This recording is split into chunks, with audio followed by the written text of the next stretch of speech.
So hello students, today I am going to teach you the second part of chapter 4 class 7 history, and as you know I am your history teacher Kriyesh. So let me start the second part of class 7 history, and the name of this chapter is the Mughal Empire. Okay, so let us recall what we have learned till now in this chapter. इस chapter में हमने अभी तक क्या क्या चीजें पढ़ी हैं, क्या क्या बेसिक टॉपिक्स थे इस चैप्टर के, उसको पहले हम क्या करेंगे, revision.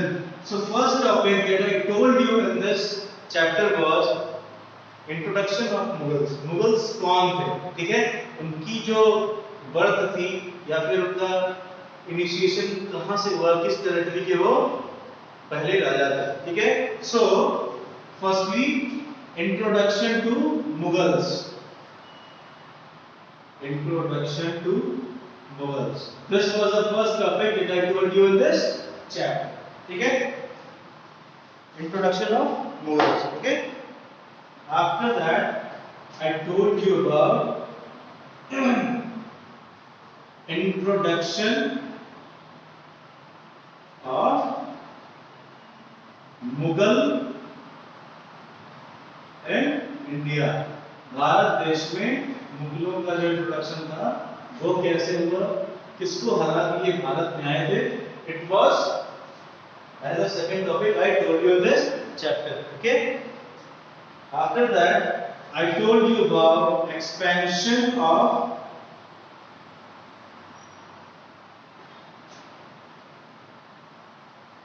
Mughal empire in 16th century. 16वीं शताब्दी में कैसे कैसे एक्सपेंशन हुआ मुगल एम्पायर का, ये डिस्कशन हमने कर लिया. सो फर्स्टली इंट्रोडक्शन में मैंने क्या बताया था कि Mughals were from Mongolia territory, ठीक है, मंगोल टेरिटरी के ये रूलर्स थे पहले, ठीक है.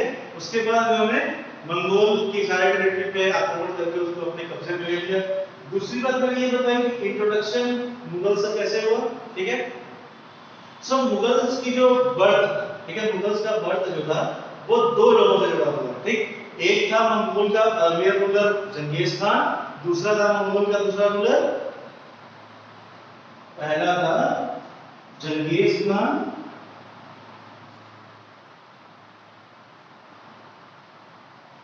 और दूसरा था तैमूर, ठीक है. So these both were the ancestors of Mughals, ठीक है. इन दोनों से ही मुगल जो डायनेस्टी थी इनका जन्म हुआ था, ठीक है. जंगीज खान जो था ये मदर्स साइड से, ठीक है, जो मुगल्स की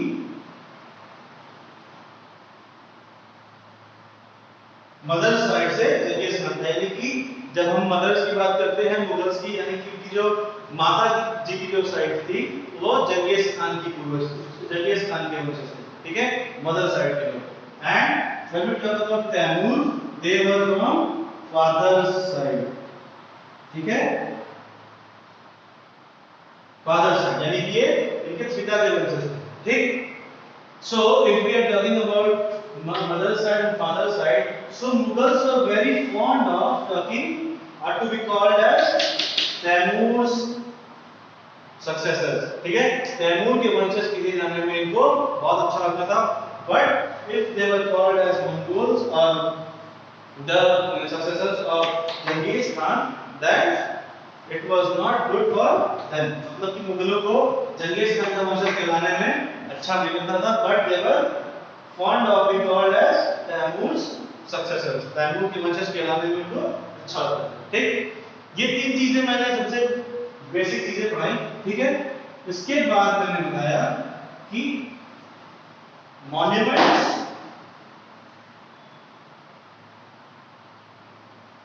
ठीक है. After this I told you about importance, ठीक है, importance and significance of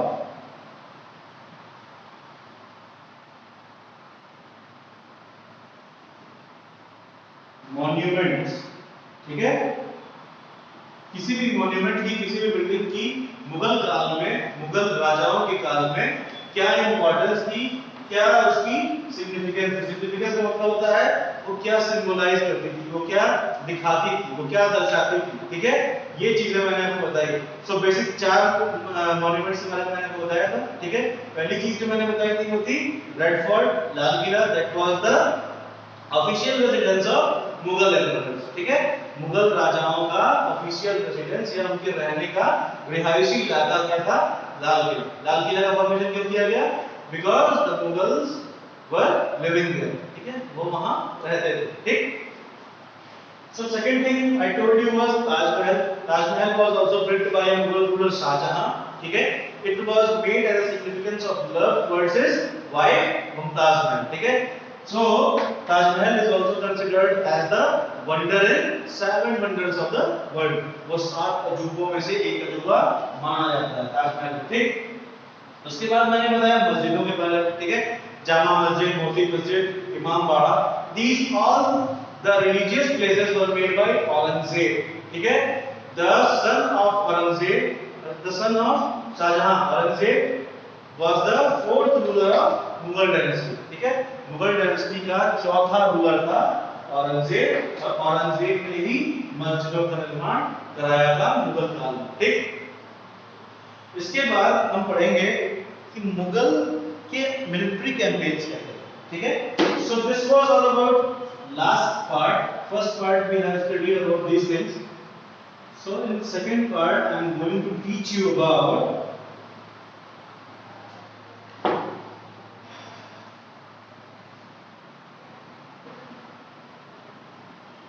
military campaigns of मुगलों के जो सेना का जो हमला हुआ या उन्होंने कहां आक्रमण किया, इन सब चीजों के बारे में हम डिस्कशन करेंगे, ठीक है। So firstly I would like to say that introduction of Mughal rule was done by the first ruler of Mughal dynasty and his name was Babur, ठीक है। So when we are talking about Babur, ठीक है, so अगर हम बाबर की बात करते हैं तो Babar was Mughal emperor from 1526 to 1530, 1526 से 1530 तक ये दिल्ली का सुल्तान था for 4 years, okay.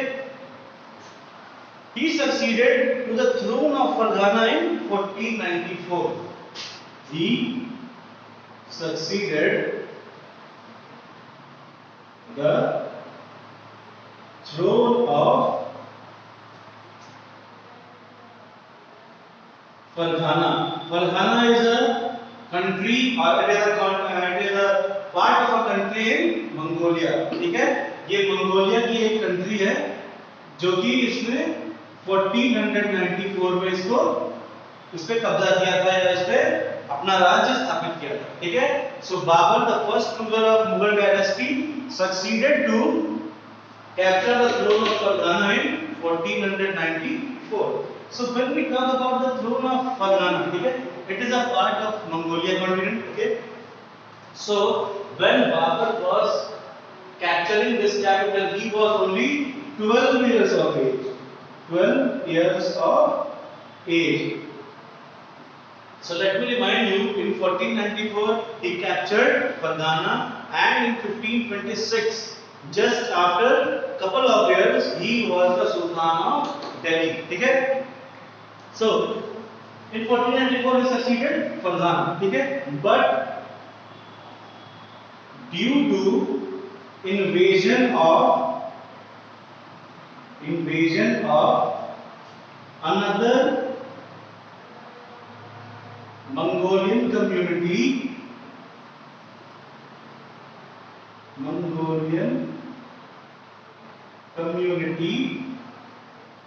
the Uzbeks के बारे में मैंने लास्ट वीडियो में ये बताया था कि just because of connection of Genghis Khan to that Uzbeks, the Mughal emperors या Mughals were not allowed to be called as Mongols or Mughals, ठीक है। वो इसी जंगीज खान को अपना मर्चेंट मानने से इनकार करते थे, क्योंकि he was also connected to the second Mongolian community and the name of that community was the Uzbeks.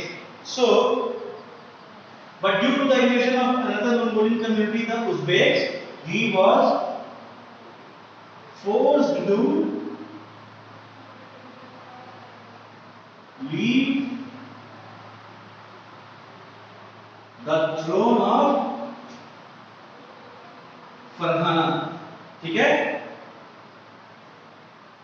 So basically हुआ ये कि 12 साल की उम्र में 1494 में जब बाबर फरहाना के राज्य पे राज करने लगा, so just after couple of years, ठीक है, कुछ सालों के बाद, due to the invasion of another Mongolian community, यानी कि दूसरी मंगोलियन कम्युनिटी या फिर मुगल्स के कंपटीटर्स के हावी हो जाने के कारण बाबर को फरगाना के थ्रोन से या फरगाना के राज्य से हटा दिया, ठीक, क्योंकि बाबर बहुत बड़ा था, ठीक है, he was very young, ठीक है, to be ruled, so that is why he was forced to leave the throne of Fergana, his ancestral throne, ठीक है। फरगाना की जो थ्रोन थी या फरगाना का जो राज्य था वो बाबर का एंसेस्ट्रल थ्रोन था, यानी कि वो उसके एंसेस्टर से उसको मिला, ठीक है। सो इतना करने के बाद Babar in 1504, in 1504, after wandering and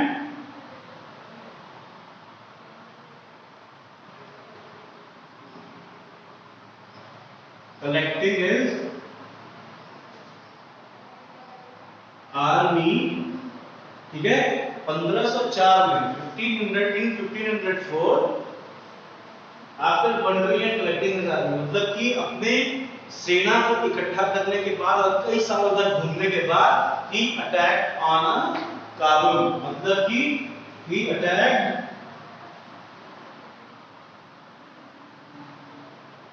Kabul. Kabul was the capital city of Afghanistan. Afghanistan भी उस समय एक मंगोलिया देश का हिस्सा हुआ करता था, ठीक है, मंगोल कम्युनिटी का हिस्सा था, और उसमें Kabul was a very big kingdom, ठीक है। काबुल एक बहुत बड़ा राज्य था जिसके ऊपर 1504 में बाबर ने हमला कर दिया, ठीक है। बाबर ने हमला करने के बाद काबुल पे अपना अधिकार जमा लिया, ठीक है। He attacked Kabul and established his empire, ठीक है, established his empire। In 1504 he was a king again, मतलब कि 1504 में काबुल पे हमला करने के बाद, काबुल पे कब्जा करने के बाद he became king again, just like after leaving the Fergana's rule, Fergana के राज्य को छोड़ने के बाद उसने कुछ साल घूमते हुए अपनी आर्मी को इकट्ठा करने में लगाया, ठीक है। आर्मी जब इकट्ठा हो गई तब उसे लगा कि हाँ मेरे पास पर्याप्त अमाउंट में आर्मी है, so he attacked Kabul and now he was successful in seizing the Kabul। seizing का मतलब होता है उस पर अपना कब्जा जमा लेना। so in 1504 Babur became the king of Kabul, ठीक है। after Kabul his ambitions was towards India, मतलब कि काबुल की जीत के बाद उसने भारत देश पर अपना कब्जा जमाने के बारे में सोचा, ठीक है। उसने सोचा कि यार अब तो हमारा इतने वास्ट एरिया में किंगडम है, ठीक है, so now why not we expand more, ठीक है। उसने ये सोचा, his ambitions was to expand his kingdom towards the whole subcontinent, मतलब कि बाबर की ये सोच थी कि अगर मेरा इतने बड़े किंगडम पे कब्जा हो सकता है तो क्यों नहीं भारत देश पे, why not Indian country, Indian subcontinent। so in 1526 after 22 years After 22 years, he attacked India. He attacked Delhi Sultan Ibrahim Lodi. Okay, Ibrahim Lodi. As we have considered earlier that at the time when Babur attacked India or Delhi Sultanate, there was a dynasty that ruling on Delhi Sultanate. It was Lodi dynasty. ठीक है, जब बाबर ने भारत देश पे हमला किया या फिर दिल्ली के सल्तनत पर हमला किया, उस समय लोधी डायनेस्टी का रूल था इंडिया में. So the first ruler of Lodi dynasty was Behlul Lodi, and after him his son Ibrahim Lodi became the Delhi Sultan, and he was defeated by Babur in the Battle of Panipat in 1526. ठीक है, 1526 में 22 वर्षों के पश्चात बाबर ने दिल्ली के सुल्तान इब्राहिम लोदी को हराकर दिल्ली में मुगल एम्पायर का स्टार्टिंग कर दी. ठीक है, he introduced Mughal Empire in India after defeating Ibrahim Lodi in 1526. Okay, so Ibrahim Lodi was the last ruler of Lodi dynasty. ठीक, ये चीजें तो क्लियर आउट हो जाती है कि हाँ बाबर ने 1504 में काबुल पे हमला किया, काबुल पे कब्जा कर लिया. In 1526 he attacked India, Delhi Sultanate, and he captured all the area of Delhi and Agra. ठीक है, so इब्राहिम लोदी के अंदर में दो राज्य थे. ठीक है, दिल्ली और दूसरा था आगरा. ठीक है, तो दिल्ली और आगरा दोनों को इब्राहिम लोदी को बनाने के बाद बाबर ने अपने कब्जे में कर लिया. ठीक, अपने कब्जे में करने के बाद ही established Mughal empire in India. ठीक, तो इसके बाद हम बात करेंगे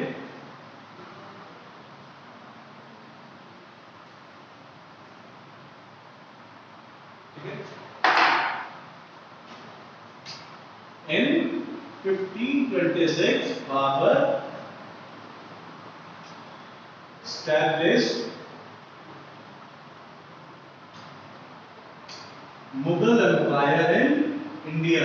Mughal Empire in India. ठीक है, मुगल एम्पायर की फाउंडेशन बाबर ने रख दी in 1526 after defeating Ibrahim Lodi, Sultan of Delhi and Agra. ठीक है, सो दिल्ली और आगरा पे इब्राहिम लोदी की शासन था. सो इब्राहिम लोदी का शासन होने की वजह से बाबर ने इब्राहिम लोदी को हराया, तो दिल्ली और आगरा में बाबर का राज्य हो गया. ठीक है, Delhi and Agra was under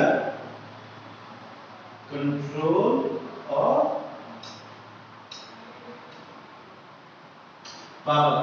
ठीक, so that is why Babur is known as the founder of Mughal dynasty in India. ठीक है, अब हम इसके आगे बात करेंगे कि इसके बाद बाबर ने क्या किया. बाबर के बाद के जिसके सक्सेसर्स थे उन्होंने कहां तक राज किया, इसके बारे में डिस्कशन हमें करना है. सो the Afghans were an immediate threat to the Mughal authority. The relationship between the Mughals and the Ahom, the Sikhs, the Mewar, and how was Humayun's relationship with Safavid Iran different with Akbar. ठीक है, ये सारी चीजें हमें पढ़नी है. ठीक है, सो जब बाबर ने इंट्रोडक्शन कर दिया, ठीक, तो बाबर ने अपने लाइफ में क्या क्या किया, अब इसका डिस्कशन हमें करना है. ठीक,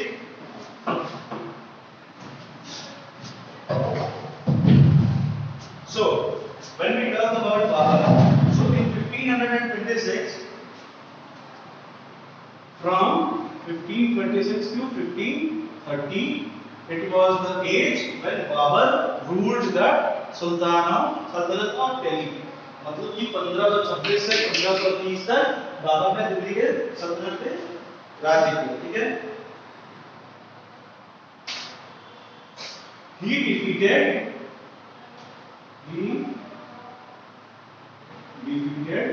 Ibrahim Lodi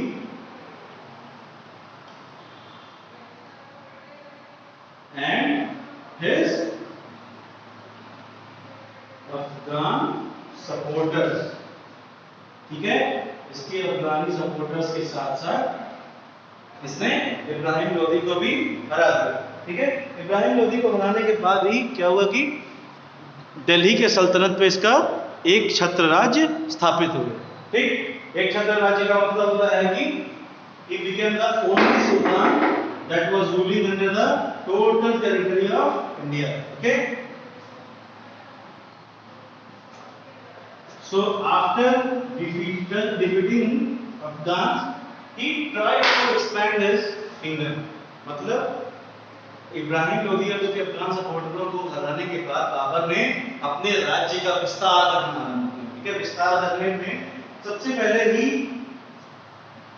defeated in 1527 Babur defeated Rana Sanga of Mewar. Babur defeated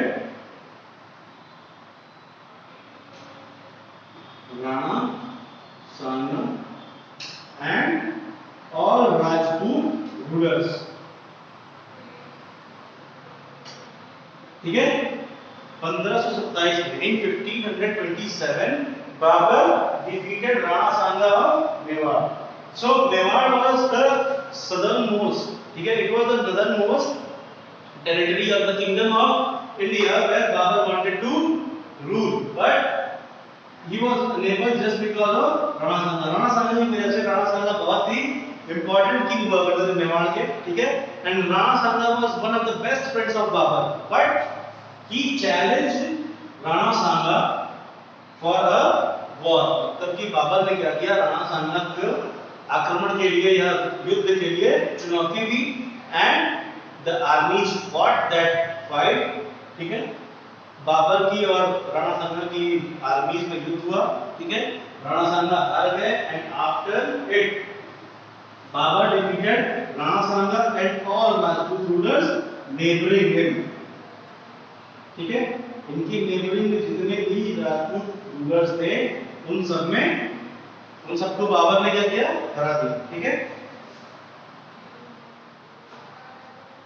battle of this battle, after this battle the battle took off, battle of Khanwa।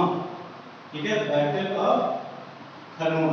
ठीक है, इन सबको राणा सांगा को और सारे राजपूत रूलर्स को और जितने भी उनके सपोर्टर्स थे। ठीक है, क्योंकि राजपूत रूलरों में उस समय सामंत प्रथा चलती थी। ठीक है, एक रूलर उसके कई सारे सामंत, जैसे कि कमांडर्स रूल में था, एक रूलर होता तो कई सारे कमांडर्स हुआ करते थे।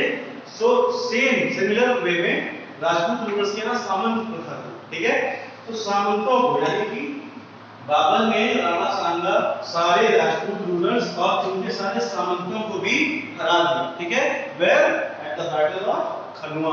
ठीक है, सो in 1527 Babur defeated Rana Sanga and all Rajput rulers and his allies का मतलब सामंत या सपोर्टर। ठीक है, at battle of खनवा। ठीक है, in 1528 let us talk about 1528। ठीक है, 1528 में क्या,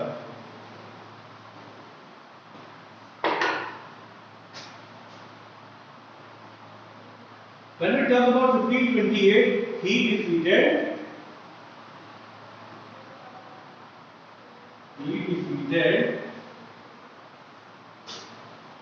Rajputs or Chanderi। Chanderi was also a district in India। District नहीं, it was a kingdom, it was a very I think it was a small kingdom। सो वहां पे राजपूत राजाओं का राज्य था चंदेरी में, और चंदेरी के राजपूत राजाओं को बाबर ने हराया 1528 में। ठीक, he established control over Agra and Delhi before his death। Before his death in 1530 he established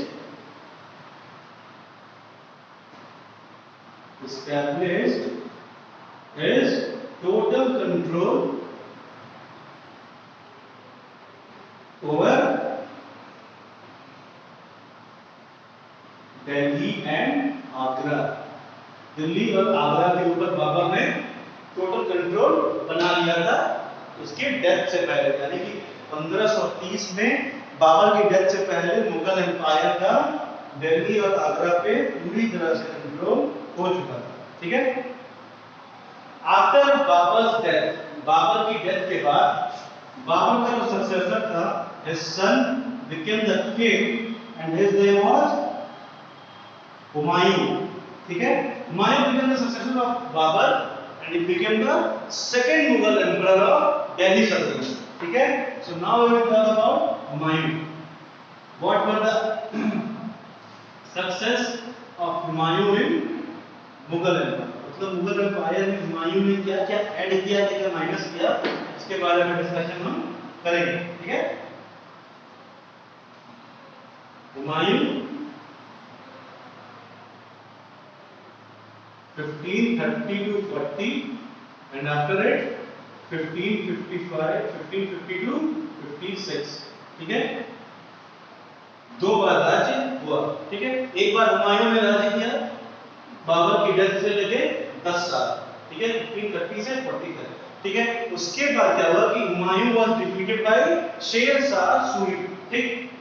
so Humayun divided his inheritance according to the will of his father. His brothers were each given a province. ठीक है?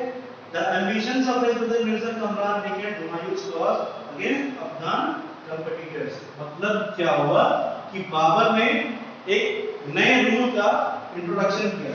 ठीक है? He decided to give his every son a different kingdom. मतलब कि बाबर ने एक will बनाई।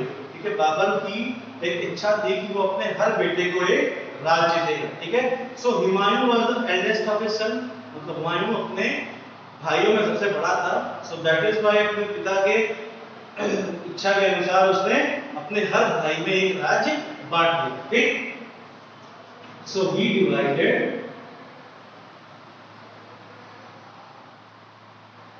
divided provinces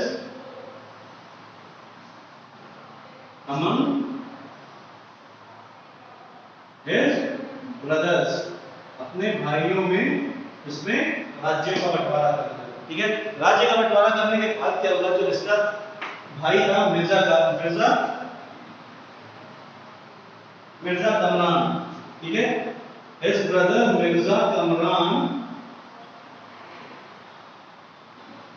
Mirza Kamran ने क्या किया, हुमायूं के साथ धोखा किया। ठीक है। इसने अफगान वॉरियर्स के साथ मिलकर हुमायूं पे अटैक करा दिया। ठीक है। हुमायूं पे अटैक कराने के बाद क्या हुआ, अफगान का जो रूलर था अफगान का शेर शाह सूरी। ठीक। शेर शाह सूरी ने हुमायूं पे अटैक किया। So he was succeeded in attacking the Mughal emperor Humayun. ठीक। शेर शाह सूरी हुमायूं को हराकर दिल्ली का सुल्तान बन गया। ठीक। So we will write about this topic like this: with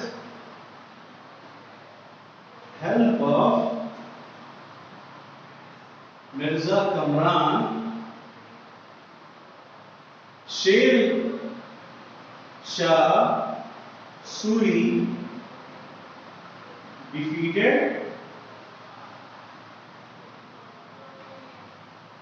Humayun in 1540। ठीक है। 1540 में हुमायूं को शेर शाह सूरी ने मिर्जा कमरान की मदद से हरा दिया। ठीक है। उसके बाद हुमायूं जो था वो अपने राज्य लौट गया, मतलब मंगोलिया लौट गया। ठीक। मंगोलिया गया तो उसने फिर से अपनी आर्मी को इकट्ठा किया। ठीक। शेर शाह सूरी तो राजा बन चुका था। ठीक है। उसने मिर्जा कमरान को भी मरवा दिया। क्यों? क्योंकि ही वाज, उसने अपने भाई को धोखा दिया था, तो वो शेर शाह सूरी को भी धोखा दे सकता था। दैट इज व्हाई शेर शाह सूरी किल्ड मिर्जा कमरान। ठीक है। लेकिन 15 वर्षों के बाद, after 15 years of ruling, Sher Shah Suri was attacked again by Humayun in 1550। 1550 में हुमायूं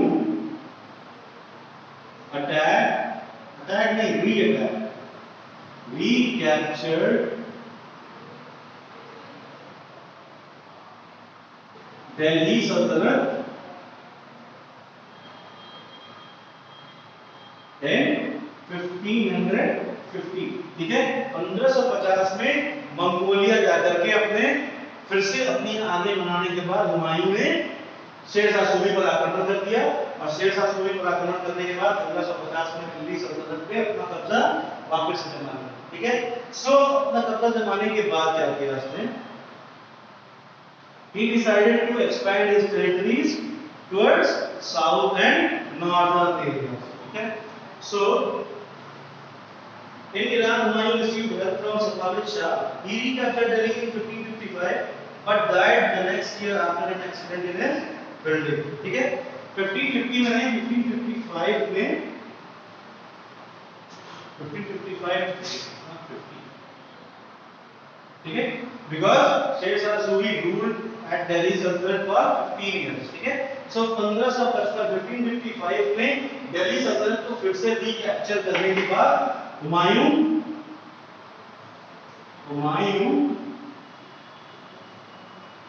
died in 1556, ठीक है। 1556 में Humayun was dead because of a accident that happened in his building, ठीक है। हुआ क्या था कि पहले 1540 में शेरशाह सूरी ने उसे हरा दिया, ठीक है। फिर वो वापस चला गया मंगोलिया, ठीक है। मंगोलिया गया, उसने सफाविद शाह नाम के एक मंगोलियन रूलर से मदद मांगी। तो सफाविद शाह जो था वो हुमायूं का पुराना दोस्त था, ठीक। तो उसने हुमायूं की मदद की, उसने एक आर्मी बनाई, ठीक है, जो कि दिल्ली पे अटैक करने में हुमायूं का साथ दे रहे थे, ठीक। दिल्ली पे आक्रमण किया हुमायूं ने, ठीक। उसके बाद उसने शेरशाह सूरी को हरा दिया इन 1555, ठीक है। 1555 में शेरशाह सूरी को हराने के बाद हुमायूं 1556 में अगले ही साल मर गया। कैसे मर गया? Due to accident in his building, due to an accident in his building. अपनी बिल्डिंग में एक हादसे का शिकार होकर हुमायूं की मृत्यु हो गई, ठीक है। हुमायूं की मृत्यु के समय मुगल एम्पायर को बहुत बड़ा लॉस हुआ, क्योंकि अभी ऐसा कोई रूलर नहीं था जो कि हुमायूं की जगह ले सकता था।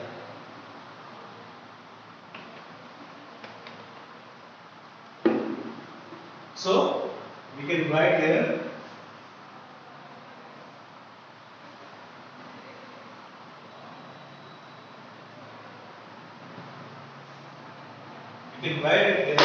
that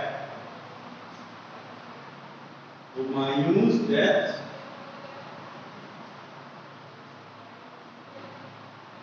was a huge loss for Mughal Empire.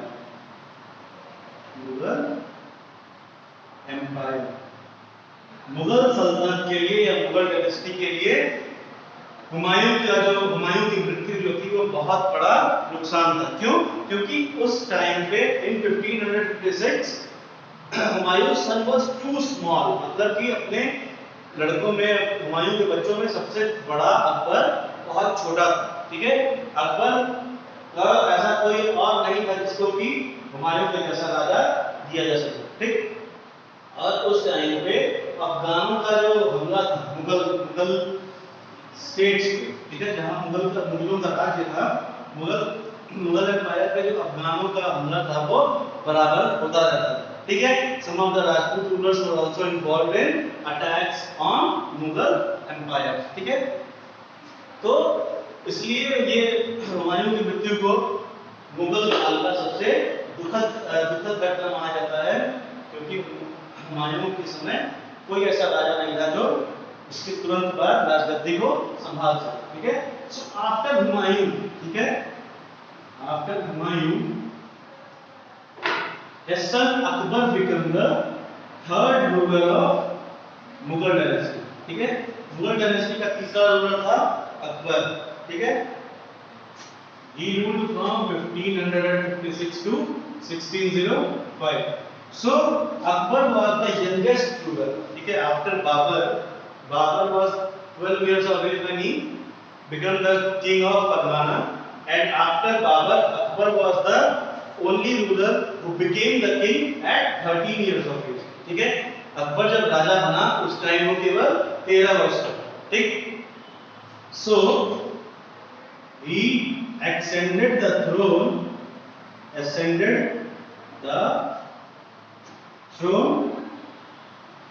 at 13 years of early age, मतलब कि 13 वर्ष की छोटी आयु में अकबर ने राजगद्दी पे अपना कब्जा कर लिया। ठीक है, राजगद्दी पर अकबर को 13 वर्ष की उम्र में बैठा दिया गया। ठीक है, सो ये भी कहा जाता है कि the Mughal rule in the under the rule of Akbar, that was the golden era of Mughal period। ठीक है, मुगल काल, ठीक है, जब मुगल राजाओं की जो शुरुआत हुई थी, ठीक है, जब अकबर राजा बना तो अकबर ने जितने दिन तक राज्य किया मुगल सल्तनत पे, ठीक है, या दिल्ली सल्तनत पे, उसको मुगल काल का स्वर्णिम एरा माना जाता है या गोल्डन एरा माना जाता है। सो it is considered as golden era of Mughal Empire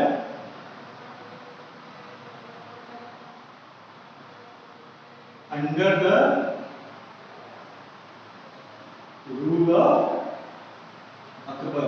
ठीक है, अकबर के रूल में मुगल एम्पायर का गोल्डन एरा स्टार्ट हुआ। क्यों, ऐसा क्यों कहा जाता है? Because he was also as ambitious as Babur. ठीक है, बाबर के जैसे ही इसके अंदर भी रूलिंग कैपेबिलिटीज बहुत अच्छी थी। ठीक है, उसने बहुत सारी ऐसी रूल्स को स्टार्ट किया, बहुत सारे ऐसे टैक्सेस को खत्म किया जो कि समाज के लिए खराब हो रहे थे। ठीक है, so when we talk about the achievements of Akbar in 1556, Akbar became the independent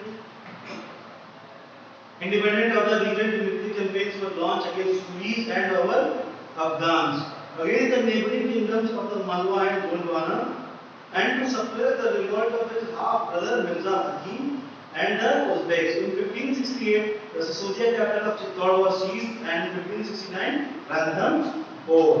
ठीक है, 1556 से 1570 1556 to 1570 he started military campaigns। ठीक है, मिलिट्री कैंपेन्स की स्टार्टिंग या फिर इसने जो इसके शत्रु थे या इसके कॉम्पिटिटर्स थे उन पे हमला करना शुरू कर दिया। ठीक है, so firstly he attack, let me delete this.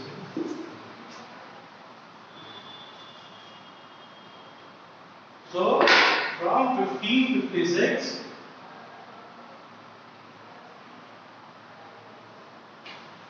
to 1570, 1556 से 1570 तक he led many military campaigns।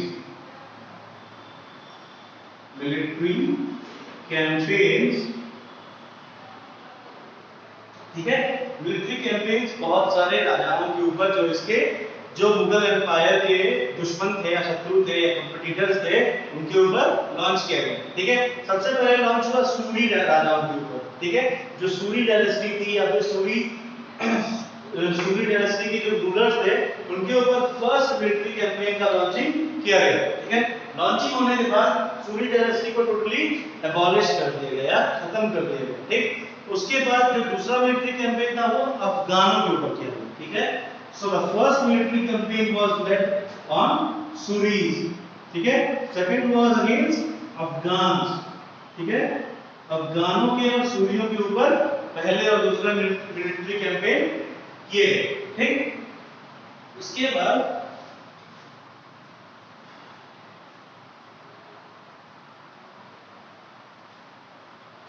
these two rulers were the kings of Malwa and Gondwana. ठीक है, गोंडवाना और मालवा में उस समय सूरी और अफगानों का राज था। ठीक है, सूरी और अफगानों के राज्यों को हराने के बाद मालवा और गोंडवाना भी अकबर के हिस्से में आ गया। ठीक है, या दिल्ली सल्तनत के कंट्रोल में आ गया। ठीक, after this he led the third military campaign against his half brother Mirza Hakim. ठीक है, मिर्जा हकीम के ऊपर इसने तीसरी मिलिट्री कैंपेन को लॉन्च किया। ठीक है, और चौथा मिलिट्री कैंपेन लॉन्च हुआ था उज़्बेक्स के खिलाफ, ठीक है, इन 1568, ठीक है, 1568 में उज़्बेक्स के ऊपर चौथा हमला किया गया था टू कंट्रोल, ठीक। In 1568, the Sisodia capital of Chittor, and 1569 Ranthambore.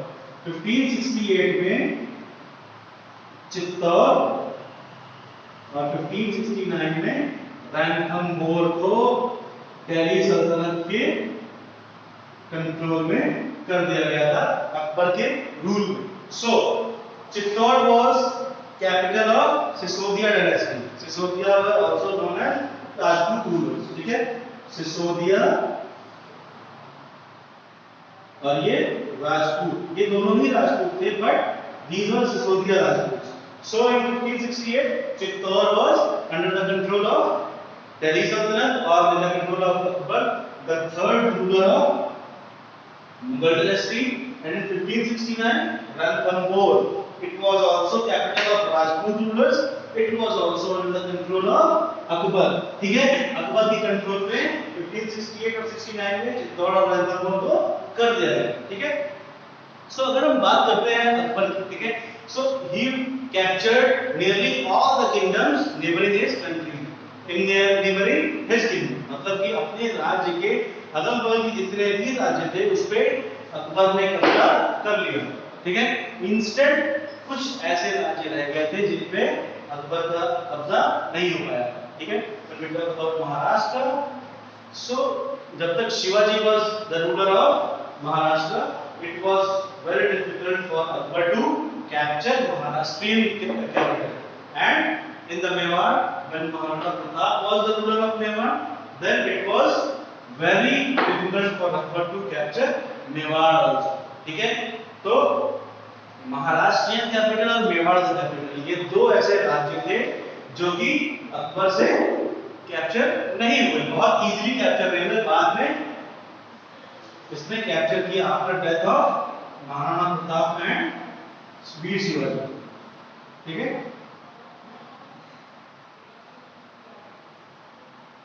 So the first military campaign of Akbar was led from 1556 to 1570. So now let us talk about the second military campaign that was launched from 1570 to 1585. 1570 से 1585 तक एक और नया military campaign launch किया गया, ठीक है। So this military campaign was launched. Military campaigns in Gujarat were followed by the campaigns of East in Bihar, Bengal and Odisha. These campaigns were complicated by the 1579-1580 revolt in support of Mirza Hakim, ठीक है। So in 1575 he led the military campaigns in Gujarat, Bihar, Odisha, Bengal, ठीक है। So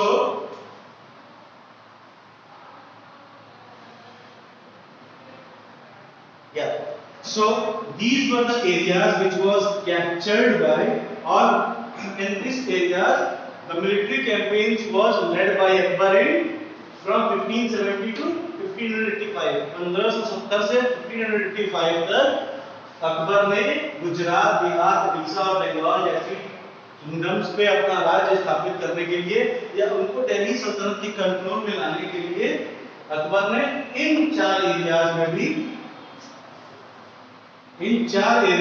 military campaigns को launch कर दिया, ठीक है।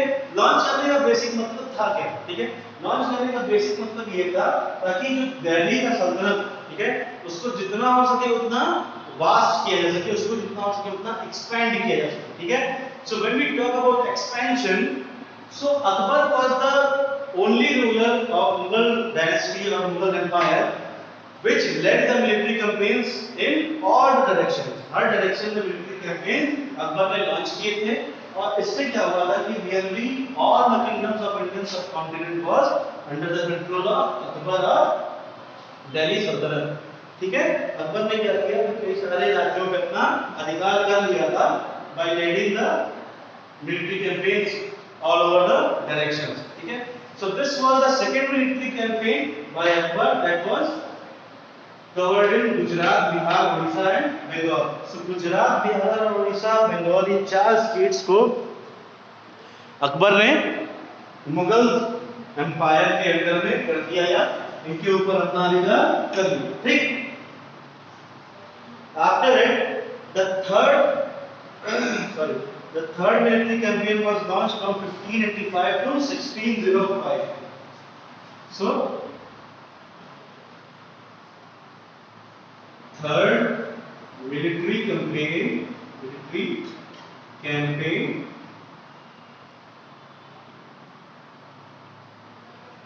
was from 1585 to 1605.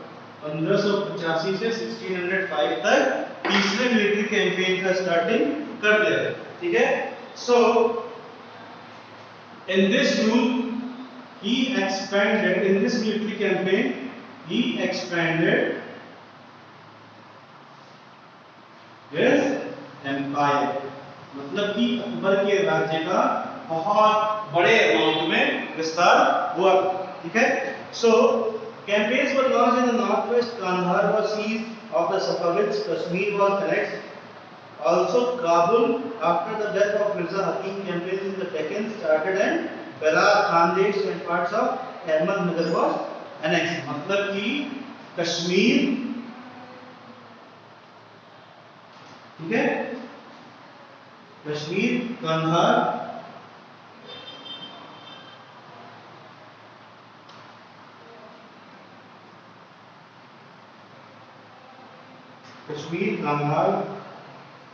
Kabul, ठीक है, डेक्कन,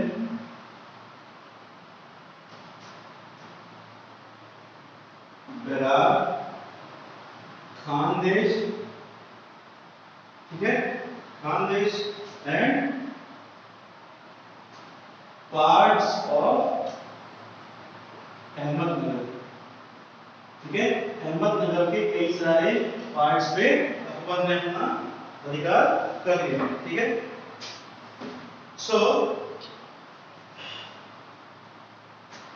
कश्मीर और कांधार, ठीक है, कांधार, काबुल, ये दोनों जो थे ये अफगानिस्तान के पार्ट. ठीक है. सो अफगानिस्तान की जब बात आती है तो अफगानिस्तान पे जब अकबर ने इन दोनों राज्यों पे हमला किया था, ठीक है, सो इन दोनों राज्यों पे मिलिट्री कैंपेन लीड करने पे या लॉन्च करने के समय यहाँ सफाविद्स का राज था. सफाविद्स का राज था. ठीक है. सफाविद्स को हरा करके इसने अकबर ने कांधार और काबुल पे अपना अधिकार कर लिया. ठीक है. डेक्कन, बेरार, खानदेश और अहमदनगर ये 4-5 पार्ट जो थे ये मंगोलिया के पार्ट थे. ठीक है. उस टाइम मंगोलिया के पार्ट थे और इनको भी अपने कब्जे में ले लिया. ठीक. सो Kashmir was annexed, Kandahar was seized and Kabul was also after death of Mirza Hakim. अब काबुल में राज था मिर्जा हकीम का. ठीक है. मिर्जा हकीम was step brother of Akbar. step brother मतलब कि अकबर का ये भाई था मिर्जा हकीम. ठीक है. He was the ruler of Kabul when Akbar led the military campaigns in this area. So when we talk about Kabul, Kandahar, Kashmir, Deccan, Berar, Khandesh and Ahmednagar, so these were the parts that was annexed or it was ruled by or it was came under control by Akbar's military campaign that lasted from 1585 to 1605. ठीक है. अकबर ने अपने तीसरे military campaign में इन सारे राज्यों पे अपना अधिकार कर लिया. ठीक है. इसके बाद हम बात करते हैं लास्ट फिगर. ठीक है. In the last years of his reign, Akbar was distracted by the rebellion of Prince Salim, the future emperor Jahangir. ठीक है. सो आफ्टर दीज एनेक्सेशंस, मतलब कि इतने सारे राज्यों पे अपना राज्य करने के बाद अपने लास्ट इयर्स में, अपने आखिरी राज्य के दिनों में अकबर जो था he was distracted by Prince Salim, मतलब कि जो अकबर का बेटा सलीम था या जहांगीर था, उसके कुछ ऐसे उसने काम किए जिसकी वजह से अपने राज्य से अकबर डिस्ट्रैक्ट हो गए, ठीक है, वो अपने बेटे पे अपनी फैमिली पे ध्यान देने लगे। So that is why in his last years of his age he was distracted by Jahangir या प्रिंस सलीम, ठीक है। So there are many books that was written by Akbar. Akbar के राज्य में ऐसी ऐसी चीजें थी जो किसी भी मुगल एम्परर में नहीं थी, ठीक है। ही लेड अकबर के राज्य में बहुत सारी ऐसी चीजें, ठीक है। Akbar was very fond of truth, ठीक है। अकबर ने सत्य को अपने राज्य में स्थापित किया, ठीक है। तो he was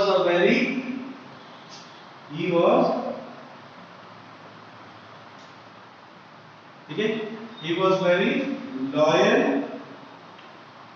and great king, इसीलिए इसको अकबर द ग्रेट कहा जाता है, ठीक है।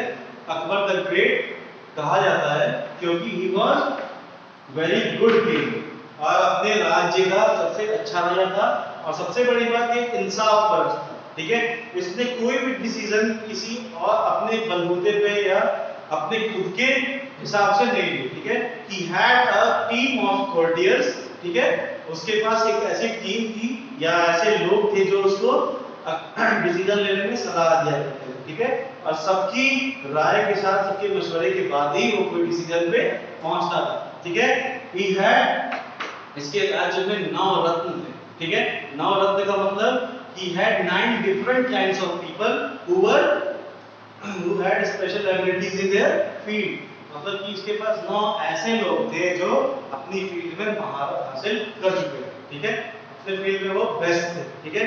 when we talk about Birbal, when we talk about राजा टोडरमल, ठीक है, when we talk about Miyan Tansen, these all were the part of नवरत्न, ठीक है, of Akbar's court, ठीक है। they were the courtiers of Akbar court, ठीक है। so this was all about today's video. This hope you have gained some knowledge from this video, ठीक है। So if you have any queries regarding this video, please put that queries in the comment section below, and the next emperors of the Mughal dynasty would be declared in or would be explained in the next video. So thank you for watching, and now let me give you the homework, okay. So you have to find out the names of kingdoms that was annexed by, annexed का मतलब होता है अपने अधिकार में लाया गया, ठीक है। annexed by Akbar in second military campaign, second military campaign, ये campaign. So thank you for watching this video.